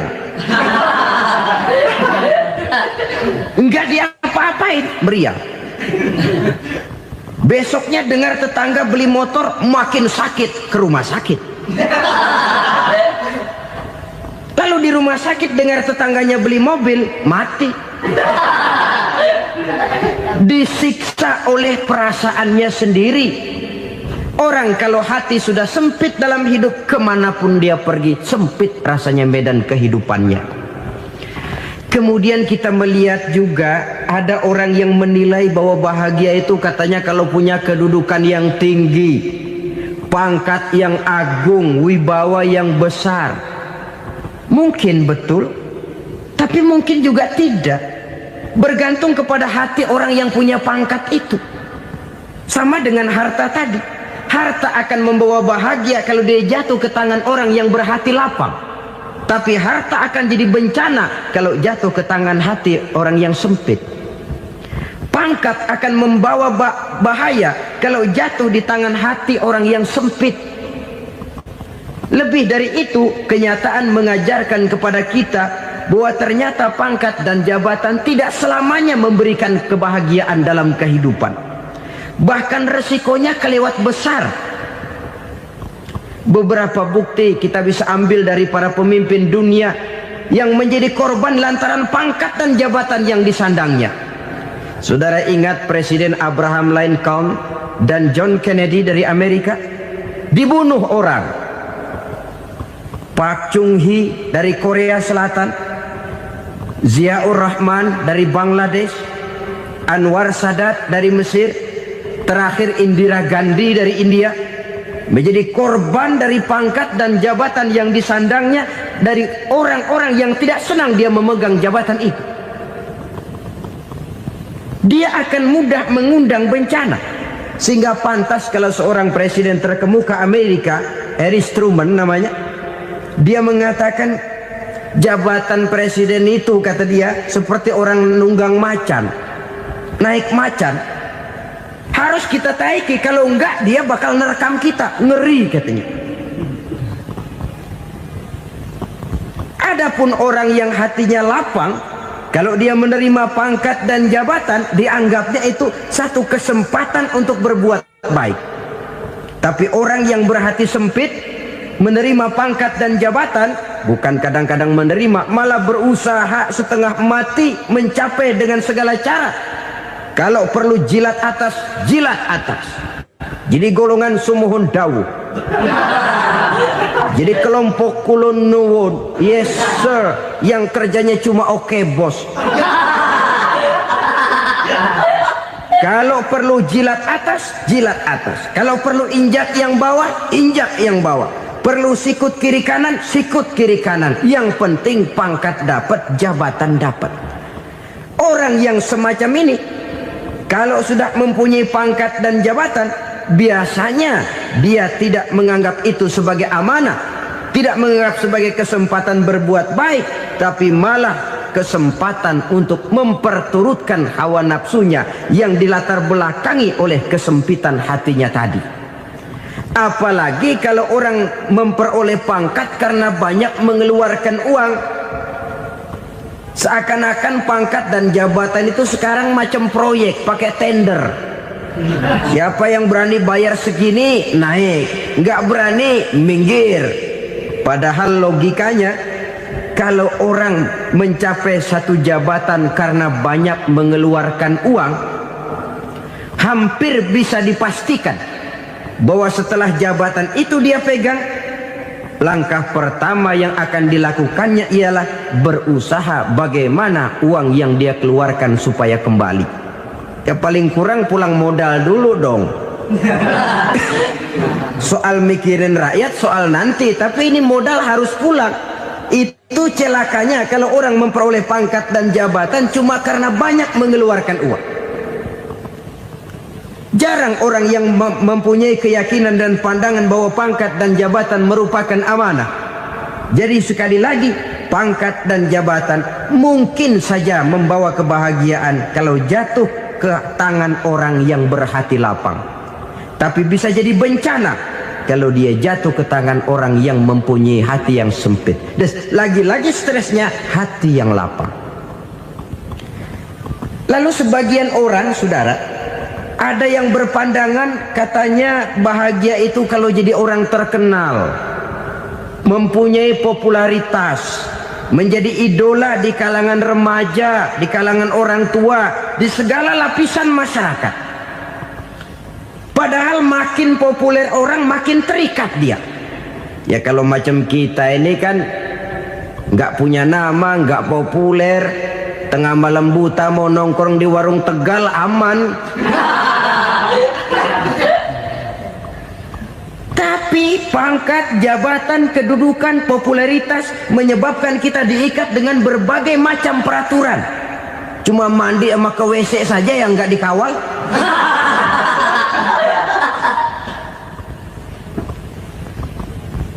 Benarkah popularitas, ketenaran membawa kebahagiaan? Mungkin. Ya, tapi mungkin juga tidak. Kenapa? Banyak orang-orang populer yang mengakhiri hidupnya secara tragis. Kita ambil beberapa nama. Di Amerika tahun 60-an ada bintang seksi paling terkenal yang dijuluki seks bom. Bom seksi. Sampai sekarang jadi legenda, namanya Marilyn Monroe. Singkatan doublenya itu inisialnya MM, Marilyn Monroe. Terkenal, top, sampai dia mati tahun 62. Namanya sekarang masih saja dibicarakan orang. Kenapa dia bunuh diri? Tidak punya hartakah dia? Banyak. Kurang populerkah dia? Seluruh dunia mengenalnya. Sejak rakyat kecil sampai pejabat tinggi dia punya hubungan. Kenapa? Jenuh. Dia terlahir dalam keadaan yatim. Setelah itu tidak lama dia berangkat remaja, ibunya meninggal. Pindah dari wanita asuh ke wanita asuh sampai 12 orang ibu angkatnya. Dan kekecewaan yang paling parah, setiap laki-laki yang dekat dengannya hanya seperti kapal berlabuh. Datang dan pergi silih berganti. Padahal dia merindukan seseorang yang bisa melindungi hidupnya. Dia rindukan itu dan dia tidak pernah menemukan. Itu yang akhirnya menyebabkan dia minum pil tidur kelewat dosis, minum obat tidur kebanyakan, ya tidur terus sampai sekarang.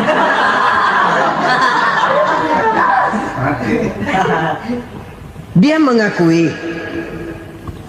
saya telah memiliki ketenaran, tapi saya tidak pernah hidup dalam ketenaran itu. Saya pandai main sandiwara, tapi saya ingin hidup dalam alam yang real sebagaimana umumnya orang. Itu yang dia rindukan. Menyusul jejak yang namanya Marilyn Monroe ini, Billie Holiday, saudara kenal tentu, di rumah sakit dirawat. Dia juga minum obat overdosis, mati lagi.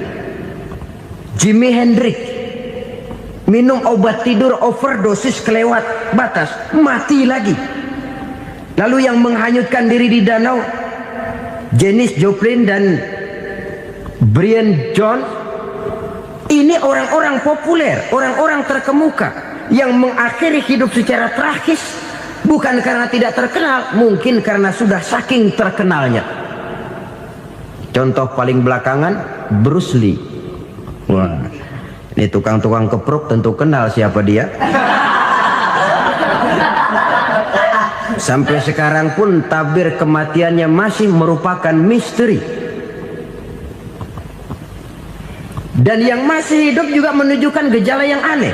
Michael Jackson, rumahnya di Beverly Hills itu dijaga sedemikian rupa, dan dia selalu curiga kepada setiap makanan harus steril, bersih dari segala macam kimia. Kemana dia pergi, itu tukang-tukang keprok sudah selalu menjaga dan mengawal, dan dia seakan takut menunjukkan mukanya yang asli. Hingga kalau tampil ke tengah di luar show, dia kadang memakai pakaian yang tidak menunjukkan dia yang sebenarnya, takut dikenali orang. Ternyata popularitas sering jadi momok yang meracuni kehidupan manusia. Oleh karena itu, benarlah junjungan kita pada saat beliau mengajarkan orang akan bahagia kalau dia mempunyai hati yang lapang. Nah, sekarang masalahnya untuk mendapatkan hati yang lapang, caranya bagaimana? Kita kembali kepada konsep Quran. Allah mengajarkan, ala inna bidzikrillahi tatmainnul qulub. Ketahuilah bahwa dengan banyak mengingat Allah, hati akan tenang, jiwa akan lapang. Dengan kata lain, dekat dengan agama, merasakan kehadiran Allah dekat dalam hidup. Itu muara pertama untuk mencapai hati yang lapang. Ala inna bizikrillahi tatmainnul qulub. Jangan macam orang sekarang ingin mendapatkan ketenangan lalu tapak di puncak gunung, di gua-gua, di tempat sepi. Iyalah kalau nggak ada ular. Kalau tergigit ular berbisa, ketenangan belum, mati jelas itu. Islam positif untuk mendapatkan ketenangan. Ala inna bizikrillahi tatmainnul qulubi. Bahwa ketahuilah bahwa dengan banyak mengingat Allah, hati akan tenang, jiwa akan lapang, nuansa pikiran akan luas. Karena yang namanya bahagia ada dimanapun manusia berada. Di kampung ada bahagia, di kota ada bahagia, di ngarai, di lembah, di gunung, di hutan, di lautan, di angkasa luar, dimanapun bahagia itu ada kalau kita bermodalkan hati yang lapang ini. Dan hati akan lapang kalau kita dekat dengan agama. Dekat dengan harta buat sementara hati mungkin tenang, tapi ketenangan yang relatif dan temporer. Apalagi orang tiap kali tambah harta, tiap kali tambah rencana. Itu wajar. Mungkin sebelumnya saudara berpikir, kalau punya duit 5.000 enak nih. Begitu punya duit 5.000, aduh sayang kalau 10.000 aja. Tiap kali tambah harta, tiap kali lain rencana. Makin banyak rencana, makin menjauhkan kita dari yang namanya ketenangan. Padahal ketenangan merupakan unsur utama untuk mencapai bahagia. Dan ketenangan itu bermuara dalam hati manusia. Tengoklah kehidupan ini. Orang yang banyak harta dengan orang miskin, berbedakah rasa sakit yang mereka tanggungkan?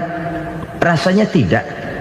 Walaupun si kaya tidur di kasur empuk berselimutkan sutra mahal, sementara si miskin meringkuk di balai bambu yang keras dan kasar. Apabila maut datang, dia juga tidak pernah pilih bulu. Maut datang menjemput si kaya di singgasana keemasannya, dikelilingi oleh para pengasuh, dayang dan inang serta para pengawal. Dan maut pun datang menjemput si miskin papa, sehingga ia tergelepar di tepian jalan. Kedua-duanya bernama mati. Kalau nyata bahwa sakit yang ditanggung si kaya tidak beda dengan sakit yang ditanggung si miskin, bukan harta semata yang membuat orang bahagia.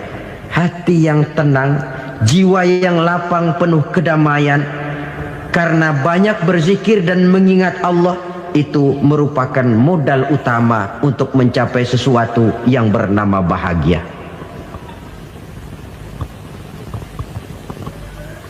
Saudara hadirin yang saya hormati, inilah yang pertama dari 4 ciri yang digambarkan oleh Nabi tentang tanda-tanda orang bahagia. Dan harus berangkat dari yang pertama ini, hati yang lapang. Ini yang harus kita miliki lebih dahulu, baru nanti akan menyusul kepada poin yang ketiga, kedua dan selanjutnya. Sebab kalau hati sudah terisi dengan jiwa yang lapang, seluruh persoalan insya Allah akan bisa kita atasi dengan sebagaimana mestinya. Yang kedua sekarang, tanda orang bahagia menurut baginda Nabi, markabun syariah. Orang bahagia itu kata beliau punya kendaraan biar cepat asal lancar. Artinya kemana dia mau pergi mudah. Apa maksud hadis ini? Kalau kita kaji lebih dalam, kendaraan itu kan alat transportasi. Transportasi tidak lain adalah usaha memudahkan komunikasi. Pindah dari situ kepada teori bahwa manusia adalah zon political, makhluk bermasyarakat yang tidak bisa memenuhi kebutuhan hidupnya secara sendirian. Kita memerlukan keberadaan orang lain dalam kehidupan ini. Untuk memakai baju saja kita sudah perlukan petani yang tanam kapas, pabrik yang memintal kapas jadi benang, pabrik yang menenun benang jadi kain, sampai kepada mesin jahit, sampai kepada tukang jahit. Itu cuma untuk memakai pakaian saja. Tidak seorang pun di antara kita yang sanggup memenuhi kebutuhan hidupnya secara sendiri. Kita perlu orang lain. maka kebebasan dalam arti mutlak, kebebasan tanpa batas itu tidak mungkin ada dalam kehidupan. Karena kita mengadakan yang disebut interaksi sosial. Setiap kegiatan kita tentu melibatkan orang lain.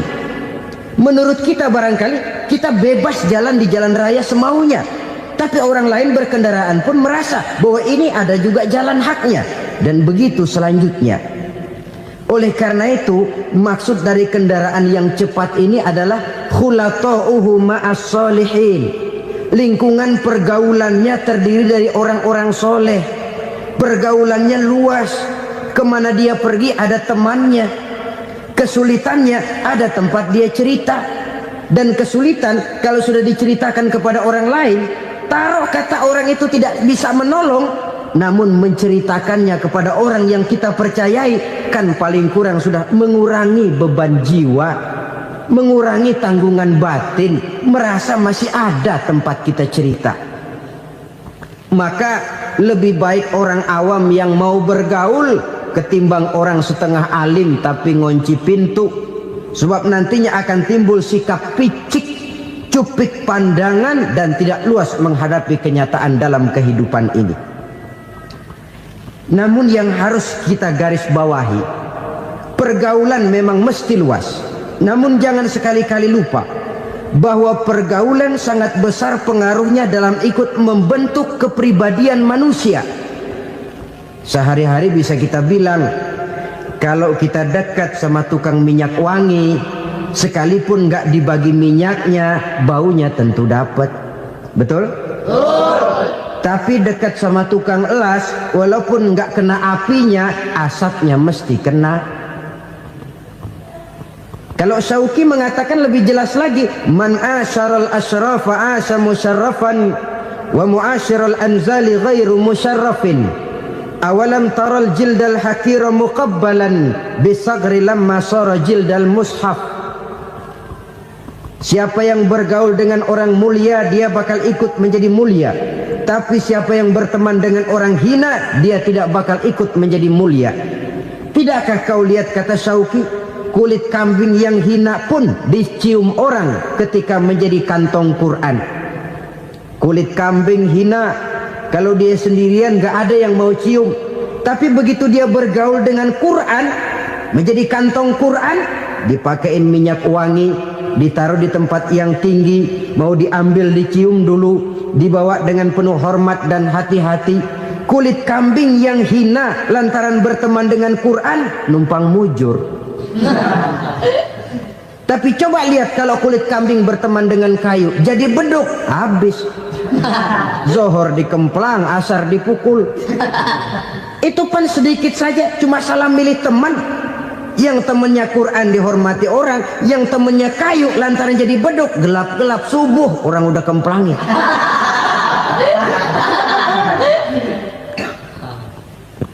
Maka terutama kepada adik-adik remaja yang masih mencari identitas diri, yang ibarat kaset masih kaset kosong, mudah diisi oleh apapun, pandai-pandailah memilih teman dalam bergaul. Karena banyak orang yang tadinya baik-baik, ketika terseret dalam pergaulan dengan orang yang tidak baik, kebaikannya menjadi lentur dan luntur.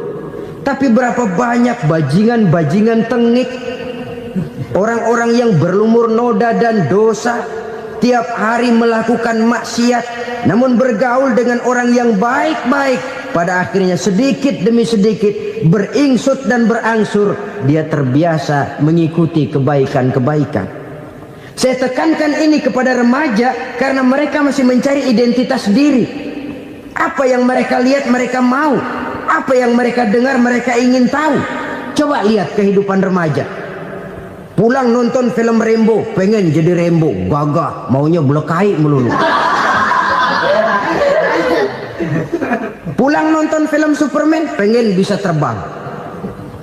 Pulang nonton India, nyanyi melulu. Wajar, mereka masih mencari identitas diri. Saya ini sebenarnya siapa? Lingkungan pergaulan akan membentuk itu.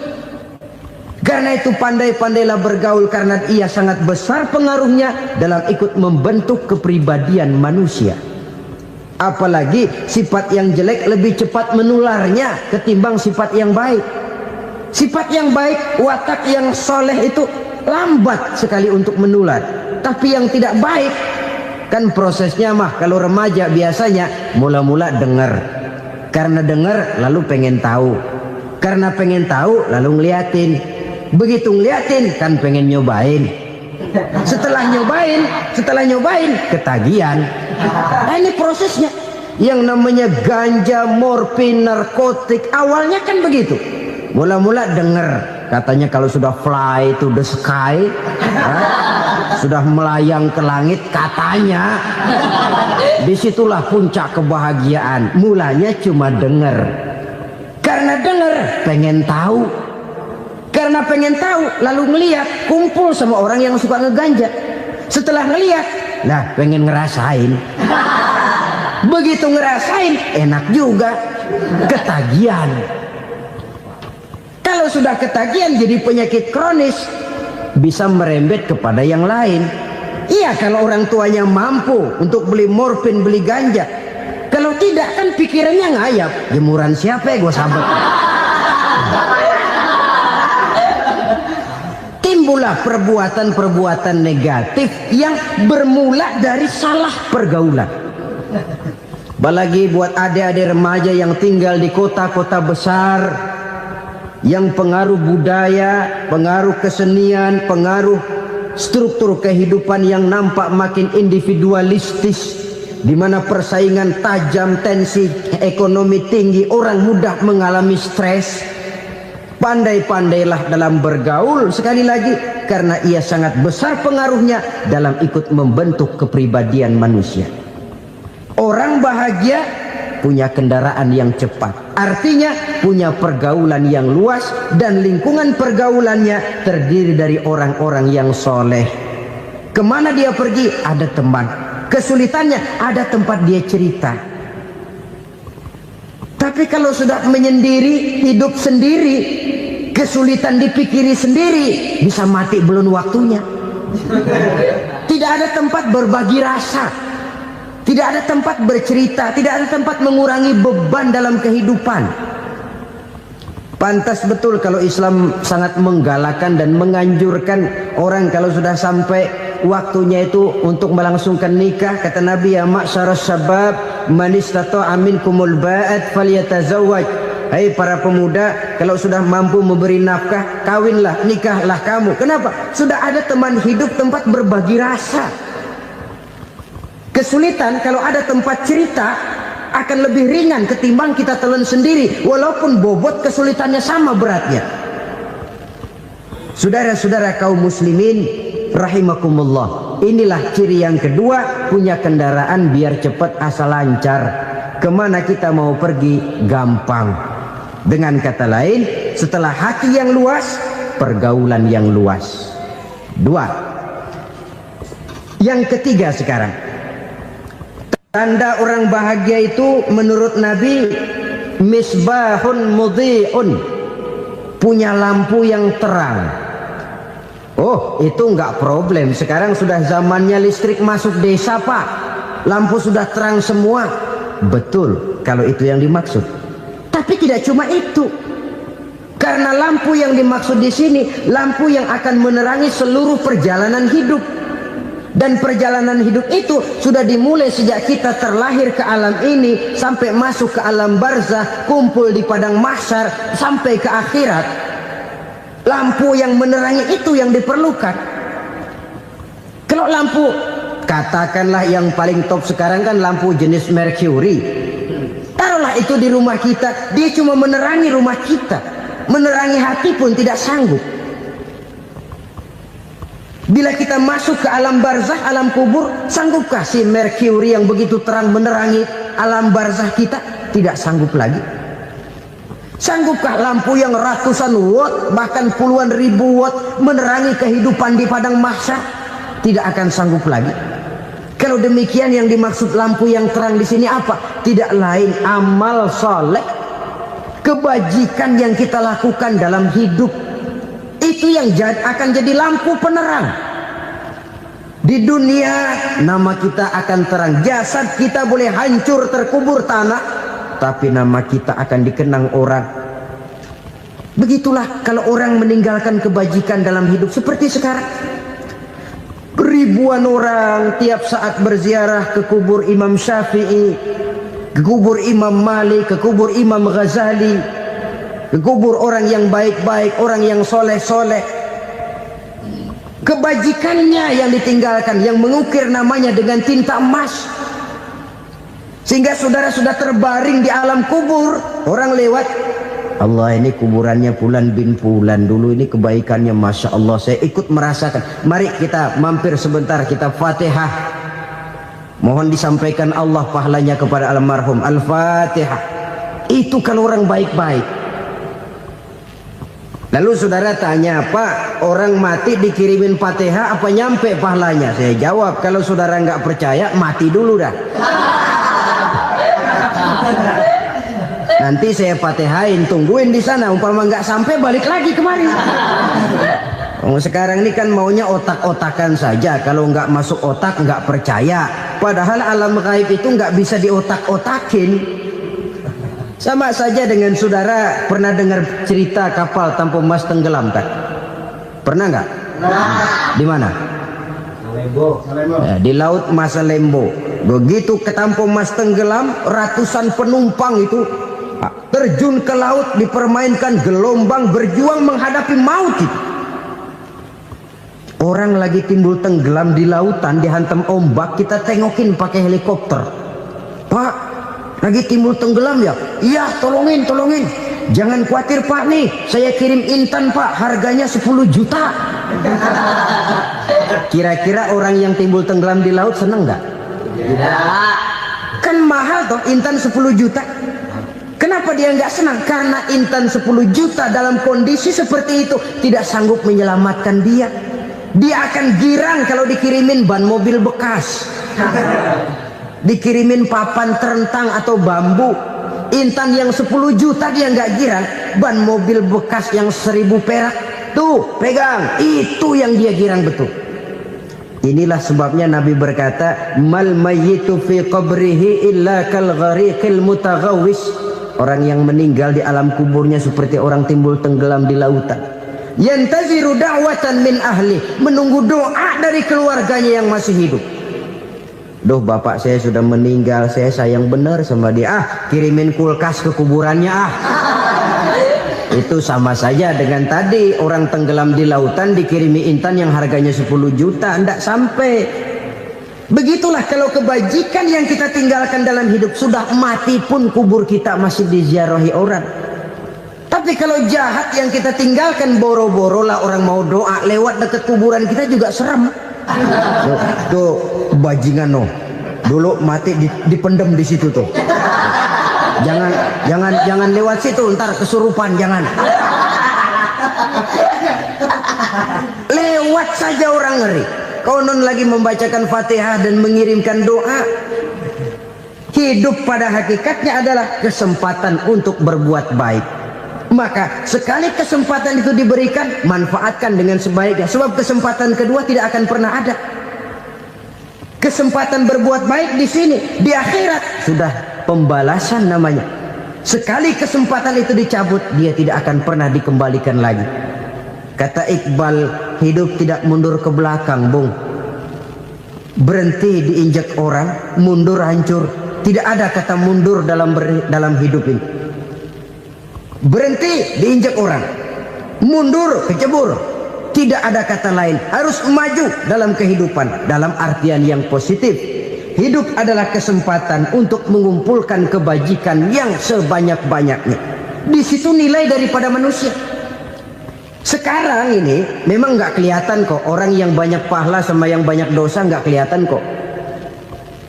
Barangkali kalau habis bikin dosa palanya pada benjol, mungkin orang takut sama dosa. Tapi sekarang sama saja, orang yang banyak dosa dengan yang nggak banyak dosa jalan bareng dari belakang, sama, nggak kelihatan beda. Tapi ada waktunya di mana pahala memegang peranan, di mana dosa diperlihatkan. Sama saja kalau kita bawa mobil siang, lampu kan nggak begitu berfungsi. Apa lalu bilang, alah ini lampu berat-beratin, copot-copotin aja dah. Tidak perlu begitu. Kenapa? Pada suatu saat malam senja akan datang. Bila matahari terbenam, senja pun datang, gelap mulai merayap, disitulah baru terasa perlunya lampu. Pahala begitu. Sekarang orang yang nggak ada pahalanya nggak kelihatan dalam kehidupan. Tapi pada suatu saat senja kehidupan akan datang. Ajal merenggut nyawa, malam merayap, dan hidup mulai diliputi kegelapan di alam barzah. Dikala itu kalau nggak punya lampu, alangkah malangnya kita. Sebab amal yang baik, kata Nabi, di alam barzah itu akan diciptakan menjadi perempuan yang cantik menemani kita. Amal yang jahat akan menjadi orang yang paling jelek nemenin kita. Sudah di tempat gelap yang nemenin jelek.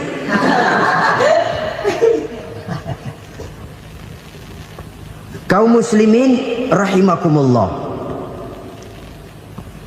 Kalau demikian masalahnya, tergantunglah kita pandai memanfaatkan waktu. Al-waktu kasayf, waktu itu cepat sekali. Yang namanya waktu itu tahu-tahu. Udah tahun 87. Tahu-tahu. Udah begitu. Tahu-tahu. Yang kemarin anak-anak, sekarang udah pada punya anak. Tahu-tahu saja itu. Begitu cepat waktu berlalu. Kalau tidaklah pandai kita memanfaatkannya, akan rugi kita. Nabi bersabda, "Man kana yaumuhu khairun min amsihi fahuwa rabih." Barang siapa yang hari ini lebih baik daripada hari kemarin, itu orang untung. Hari ini lebih baik daripada kemarin. Bulan ini lebih baik dari bulan kemarin. Tahun ini lebih baik dari tahun kemarin. Itu orang yang beruntung. Masya Allah, sangat luar biasa kajian yang sudah disampaikan oleh guru kita. Sahabat beriman yang dimuliakan Allah, tetaplah di channel ini karena kajian ini belum selesai. Tentunya masih banyak lagi hal-hal menarik yang akan disampaikan oleh beliau. Tetaplah di channel ini dan mari kita lanjutkan kembali. Selamat mendengarkan. Tahun kemarin sembayangnya maghrib doang, sekarang udah tambah isya.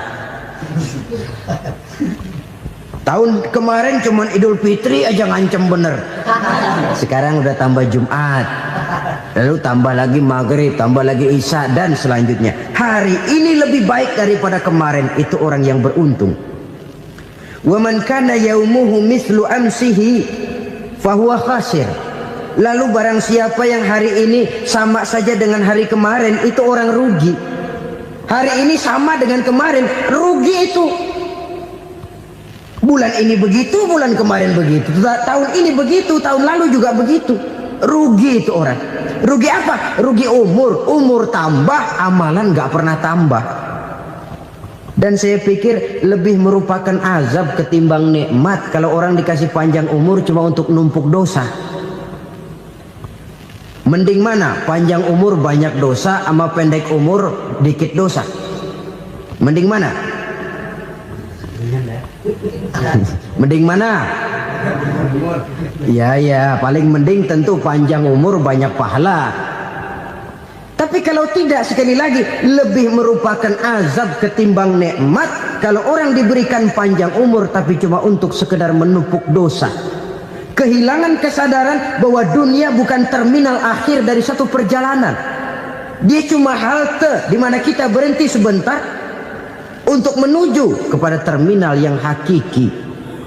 Saudara-saudara kaum muslimin rahimakumullah. Inilah lampu yang akan menerangi kehidupan. Amal yang kita lakukan di dalam kehidupan. Jadi yang dimaksud dengan lampu yang terang, kebajikan yang kita kerjakan dalam hidup. Nah, setiap orang di awal tadi saya bilang ingin bahagia. Bahagia itu kan hakikatnya kumpulan senang dan selamat. Senang, selamat. Apa bedanya? Senang tapi tidak selamat, nggak bahagia. Selamat tapi nggak senang, nggak bahagia orang. Contoh, kalau orang korupsi, duitnya banyak, senang dia, tapi keselamatannya. Ada tentara baris di samping rumahnya udah bingung, padahal tentara latihan. Tentara cuma latihan dia bingung. senang, tapi karena keselamatannya tidak terjamin, dia tidak bahagia. Sebaliknya pegawai negeri jujur benar cuma segaji-gajinya, selamat nggak korupsi, tapi melarat, ya nggak bahagia juga, kurang senang. Kesenangan dan keselamatan untuk dunia saja, ya sekali lagi, kalau cuma sekedar untuk dunia saja, bisa dibeli pakai uang, bisa dibeli pakai uang. Saudara ingin selamat, bisa dibeli pakai uang.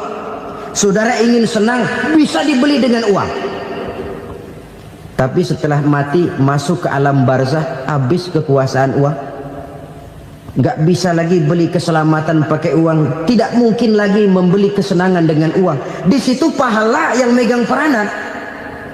Makin banyak pahala, makin banyak saham untuk membeli kesenangan dan keselamatan, untuk memperoleh yang namanya bahagia. Dan jangan lupa loh, di alam barzah kita nggak sebentar, menunggu datangnya kiamat. Loh iya, kalau kita begitu dikuburin terus kiamat datang, untung. Tapi kalau masih harus 1000, 2000, puluhan ribu tahun yang akan datang, dalam satu penantian yang begitu lama, tanpa saham untuk memperoleh kebahagiaan, satu kemalangan yang tidak ada pernah putus-putusnya. Janganlah tergelincir oleh kebahagiaan sebentar yang menipu dengan mengorbankan kebahagiaan hakiki yang berjangka panjang. Apa artinya senyum sejenak kalau harus ditebus dengan tangis seumur hidup? Biarlah kita minum jamu, pahit memang, getir memang, tapi kan besok badan sehat. Daripada sekarang minum sirup, manis memang, enak memang, tapi bibir pada jontor besoknya. Sirawan, batuk, nggak karu-karuan. Banyak orang tertipu oleh kesenangan yang sebentar. Padahal laisa kullu ma yalma'u zahaban. Belum tentu semua yang berkilat itu emas. Belum tentu semua yang gemerlap itu intan. Karena itu, marilah manfaatkan kesempatan yang diberikan Allah ini untuk mengumpulkan kebajikan yang sebanyak-banyaknya. Yang terakhir sekarang, yang keempat, tanda orang bahagia kata Nabi. Zaujatun salihah. Orang bahagia itu tanda yang keempat kata Nabi, punya istri biar cakep asal taat. Sudah surga itu sudah. Cakep taat. Istri kayak gitu, kalau belum mati jangan dikuburin dulu. Sudah cakep taat lagi. Tapi kadang-kadang enggak, udah jelek ngadat melulu. Apa yang mau dipilih? Sebab itu Quran mengatakan istri pakaian untuk suami, suami pakaian untuk istri. Kenapa suami istri diibaratkan pakaian? Alangkah tingginya gaya bahasa Quran ini. Suami istri teman hidup, hidup perjalanan panjang. Sejak kita dalam rahim sudah ada hidup kan di sini. Sampai ke alam dunia, masuk ke alam barzah, kumpul di padang mahsyar, sampai menuju akhirat, itu perjalanan hidup. Carilah istri atau suami teman hidup yang membawa manfaat tidak hanya kehidupan di dunia ini, sampai di alam barzah, sampai di padang mahsyar. Suaminya mungkin meninggal lebih dulu, atau istrinya mungkin meninggal lebih dulu, tapi suami atau istri yang masih hidup berbuat kebajikan. Suami saya meninggal, ada hartanya, saya sedekahkan, niat pahala untuk almarhum suami saya. Ini teman hidup. Tidak dibatasi dan tidak bisa dipisahkan oleh maut sekalipun. Zohirnya mungkin pisah, badannya mungkin pisah, tapi hatinya, jiwanya, kebersamaannya dalam menghadapi kehidupan. Karena itu, saudara-saudara, bahasa Quran indah. Suami istri diibaratkan seperti pakaian. Apa fungsi pakaian? Pertama, pakaian jadi kebanggaan. Artinya suami harus menjadi kebanggaan istri, istri harus jadi kebanggaan suami. Yang kedua, pakaian itu kan fungsinya menutup aurat. Artinya sesama suami istri harus saling menjaga kekurangan masing-masing. Jangan malah sesama suami istri saling membongkar rahasia dan aibnya sendiri-sendiri. Istrinya diceritain jeleknya di mana-mana, atau suaminya dibongkar rahasianya di pasar umum. Itu sudah tidak lagi berfungsi sebagai pakaian. Kenapa semua ini diperlukan? Karena kita menyadari bangsa yang baik terdiri dari masyarakat yang baik. Masyarakat yang baik merupakan susunan dari warga yang baik. Warga yang baik adalah terdiri dari rumah tangga yang baik. Dan rumah tangga yang baik merupakan susunan dari pribadi yang baik. Dari situ langkah dimulai.